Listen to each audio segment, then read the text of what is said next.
যারা আমাকে দেখছো অবশ্যই সাবস্ক্রাইব করে নিও আমার চ্যানেলটা, আর বেল বাটনটা ক্লিক করে নিও যাতে আমার কাজের সব নোটিফিকেশনগুলো সবার আগে তোমাদের কাছে পৌঁছে যায়। আর লাইক কমেন্ট শেয়ার অবশ্যই করো।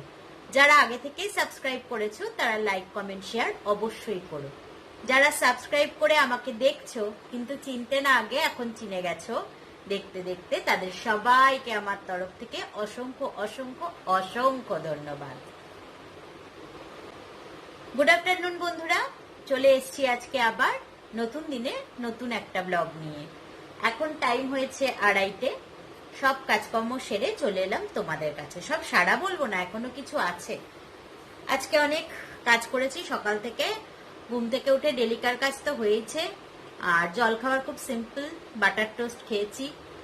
লাঞ্চে খেয়েছি দুটো খুব ভালো রেসিপি, আমার মায়েরই দেওয়ার রেসিপি আর কি, মা বানাতেন, সেটা আমি মায়ের থেকে শিখে করেছি। সেটা হচ্ছে, একটা হচ্ছে তোমার করলা চচ্চড়ি, মানে গরমে ভীষণ ভালো লাগে খেতে, মনে হয় পুরো ভাতটাই খেয়ে নি। আর একটা পেঁপে দিয়ে একটা শুক্তো ধরনের তরকারি। তো এই দুটো আজকে তোমাদের সাথে শেয়ার করেছি, অবশ্যই দেখো, কেমন লাগছে জানিও কমেন্ট বক্সে। এই আর কি, আর তো কাজকর্ম আছে, খেলাম দিলাম, তারপরে এক গাদা বাসনপত্র ধোয়া, বুঝতেই পারছো একা হাতে সব করা, সব কাজ সামলাতে হয়, তো সুতরাং একটু বেলা হয়েই যায়। খেয়ে বাসন ধুলাম, তারপর আজ প্রচুর কাঁচা কেচেছিলাম, সেগুলো তুললাম। এখন দেখো, এই দেখো এক বান্ডিল নিয়ে বসেছি, এগুলোকে এখন সব ভাঁজ টাজ করবো আর কি। তো তোমরা সব বলো কে কেমন আছো, কি করছো, তোমাদের ওখানকার পরিস্থিতি কি। আমাদের রেগুলার যেরকম চলছে সেরকমই আছে আর কি। আর 17 তারিখ অব্দি তো যেরকম সব বন্ধ সেরকম, তারপর জানি না নতুন যেরকম নিয়ম হবে সেইভাবেই চলতে হবে। আর গরম তো যথারীতি, রোজ যা সেই একই ওয়েদার, কোনো পরিবর্তন নেই। এই হলো অবস্থা। তোমাদের ওখানে নিশ্চয়ই বৃষ্টি টিষ্টি হচ্ছে কলকাতার দিকে, বা যে যেখানে থাকো আর কি, জানি না। আমাদের এদিকে বৃষ্টির কোনো নামগন্ধ আপাতত নেই, আবার যখন শুরু হবে পাকিয়েই দেবে 2-4 দিন। অবশ্যই এখানে বৃষ্টিটা কমই হয়, তাও 1-2 বছর দেখছি একটু হচ্ছে।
তোমাদের ওখানে আর কিরকম অবস্থা বলো।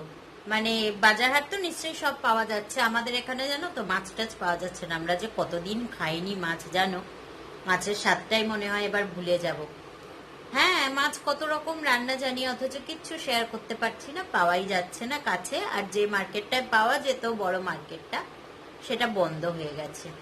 সবাইকে দেখছি জানো, কেউ ইলিশ মাছ, কেউ চিতল মাছের মুঠা, কেউ বা মৌরলা মাছের নানান রকম প্রিপারেশন দিচ্ছে, চিংড়ি মাছের। আর কি দুঃখ হচ্ছে, এরম করে চোখের জল মুছছি, আর ওগুলো দেখে দেখে মনে মনে ভাবছি যে ওগুলো খাচ্ছি। এই অবস্থা আমাদের, ভয়ঙ্কর। রোজ সবজি খেতে খেতে বোর হয়ে গেছে। আর ডিম কত খাবো বলো, ডিম আর চিকেন কত খাবো, খেতে খেতে আর ভাল লাগছে না। এখন মনে হচ্ছে একটু কদিন টানা মাছের ঝোল পাতলা করে গরমে ঝিঙে বা পটল টটল দিয়ে ঝোল এইসব খাই। বেকার পরিস্থিতি একেবারে। কবে যে কাটবে কি হবে কে জানে, আর হবে ঠিক আমার মনে হচ্ছে না। তোমাদের মতামত কি জানিও, কাটবে কি কাটবে না। চলো রান্নাগুলো এবার শেয়ার করি, আর দেখো কেমন লাগে। আজকে মায়ের দুটো গরমের রেসিপি শেয়ার করব। একটা হচ্ছে করলা উচ্ছে দিয়ে চচ্চড়ি, আর আরেকটা হচ্ছে পেঁপে দিয়ে শুক্তো ধরনের। এই দুটো রান্নার জন্য সর্ষের তেল ইউজ হবে। পেঁপেটার জন্য দিলাম 1.5 পলা,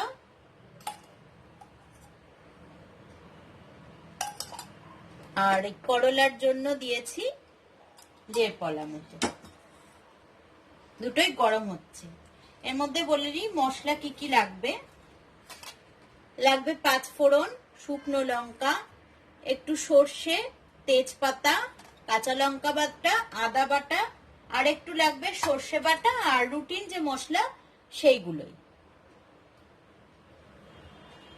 এটা তেলটা গরম হয়ে গেছে, এতটা লাগবে না, একটু কমিয়ে নিচ্ছি। এবার এটার মধ্যে ফোড়ন দেব হচ্ছে, পেঁপের তরকারি হবে এটা। অল্প একটু 5 ফোড়ন, সর্ষে ফোড়ন, তেজপাতা আর শুকনো লঙ্কা দিয়ে একটু ভাজা ভাজা হবে। পেঁপেটা দেখো এরকম পাতলা পাতলা করে কেটে নিয়েছি, এটা দিয়ে দেব।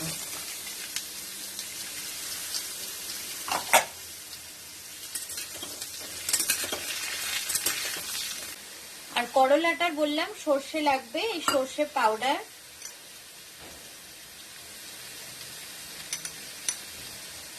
এটা কেনা নয় কিন্তু ঘরে করা। 4 চামচের 2 চামচ আর একটু দিয়েছি। এর মধ্যে দিয়ে নেব একটুখানি গরম জল দিয়ে ভিজিয়ে রাখবো। পেঁপেটায় যে দেব বড়িটা সেটা কিন্তু হালকা আমরা ভেজে নেব, খুব করে নয়, মানে একদম লাল করে নয়, হালকা ভাজা করে নেব এইরকম।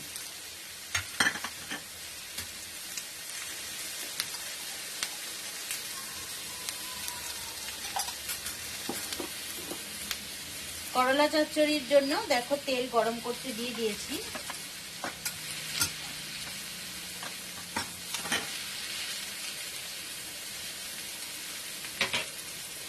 তেলে দিয়ে দেবো 2টো শুকনো লঙ্কা আর 5 ফোড়ন।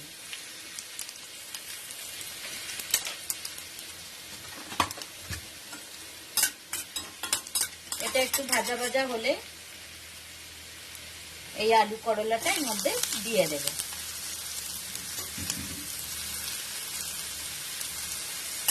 এদিকে পেঁপেটা দেখো ভাজা ভাজা হয়ে গেছে। এবার এর মধ্যে মশলা দেব।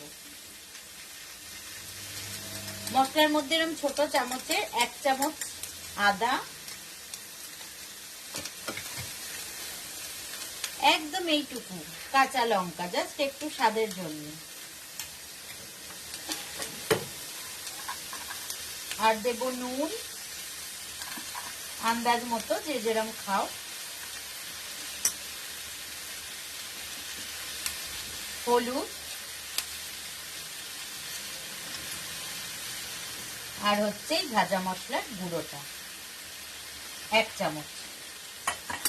বাস, তোমরা মিষ্টি খেলে দিতে পারো। কষানো হয়ে গেলে আসছি। আলু করলাটা দেখো ভাজা ভাজা হয়ে গেছে।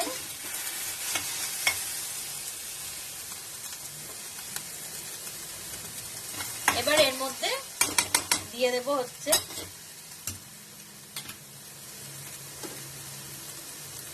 আদা বাটা,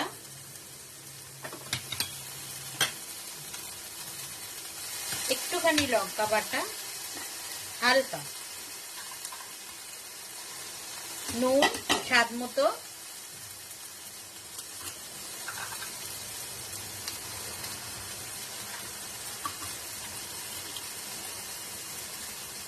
আর হলো হলুদ গুঁড়ো।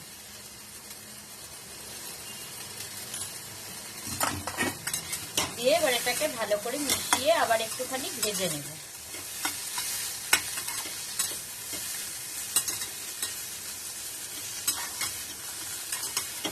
অনেকে করলা খেতে ভালোবাসো না, কিন্তু এভাবে খেয়ে দেখো, খেতে খুব ভালো লাগে। অনেকে হয়তো বানাও, ওটা আমার মা যেভাবে বানাতেন, রেসিপি দিয়েছেন, ওইভাবে আমি বানাচ্ছি। এটা লো করে আবার ঢেকে দেব।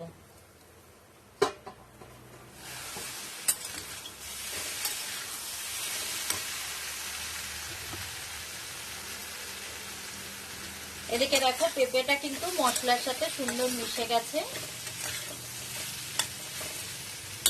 এবার আমরা গরম জল দিয়ে দেব।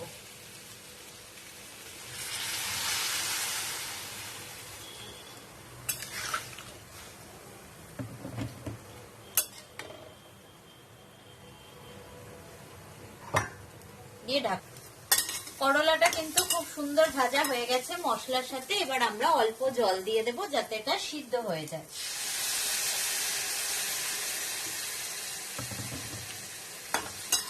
দিয়ে ঢাকা দিয়ে নেব।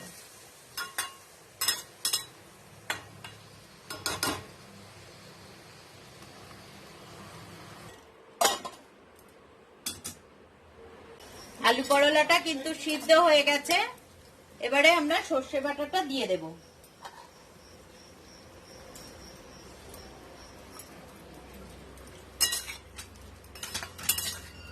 সর্ষে বাটাটা দিয়ে আর একটুখানি ফুটিয়ে নেব, নিয়ে উপর থেকে কাঁচা তেল দিয়ে দেব।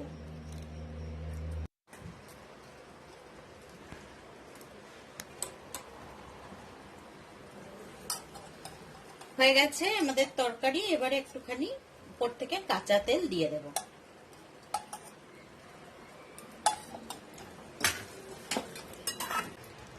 পেঁপের তরকারিও রেডি হয়ে গেছে। এবার আমরা এর মধ্যে এই যে আধা ভাঙা বড়িটা আছে এটা মিশিয়ে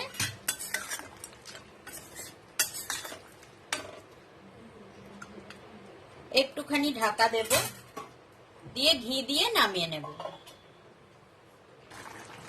রেডি আমাদের পেঁপের শুক্তো। এবার দিয়ে দেবো একটুখানি ঘি।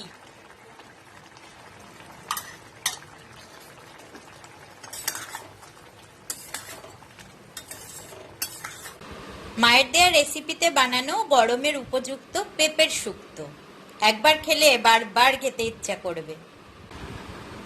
আরেকটা রেসিপি, এটাও মারই দেয়া, এটা হচ্ছে উচ্ছে বা করলার চচ্চড়ি।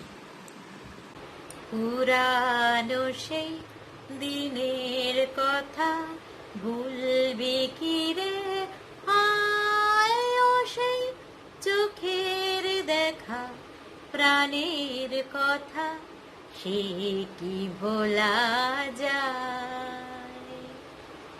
চলে এলাম তোমাদের কাছে আবার। হ্যাঁ সত্যি বসে বসে পুরোনো দিনের কথাই মনে করছি। ভাবছি কবে আবার লকডাউন শেষ হবে, কবে আবার দোকানপাটে যাব, কবে বাজার হাট করব নিজের মতন করে, ঘুরে ঘুরে বেড়াবো আমার ওই ছোট্ট স্কুটিটা নিয়ে, এধার ওধার সেধার আগে যেমন ঘুরতাম, একটু শপিং টপিং করব। কিন্তু মনে করেও কোনো লাভ নেই পুরনো কথা। এখন মনে হচ্ছে এই চলবে, বুঝলে, যা শুনছি। আর এই তোমাদেরও নিশ্চয়ই এই অবস্থা। জানিও তোমরা কি করছো, কিভাবে আছো সেফলি। আমি তো এই করছি। আর সাথে সবসময় ব্যাগের মধ্যে একটা সেই মানে কি বলবো অমূল্য সম্পদের মতন নিয়ে যাচ্ছি হচ্ছে স্যানিটাইজার। যেই না কিছুতে হাত দিচ্ছি এমনি করে একটু হাত লাগিয়ে হাতটাকে মানে ইনফেকশন থেকে বাঁচানোর জন্য চেষ্টা করছি। এই চলছে। এখন ক্লান্ত হয়ে গেছি ভাই, আর বোরও হয়ে যাচ্ছি। তোমরাও নিশ্চয়ই হচ্ছ। আর কি করবে, এভাবে কাটাও, আমরাও এইভাবেই কাটাচ্ছি। তো চলো, আজকে অনেক কথাবার্তা হলো, এইখানেই রাখি। আর আগামী দিনগুলো খুব সুন্দরভাবে কাটবে। সব লকডাউন উঠে যাবে, আবার আগের মতো পরিস্থিতি হবে, করোনা পালাবে, এই আশা নিয়ে চললাম। Bye bye.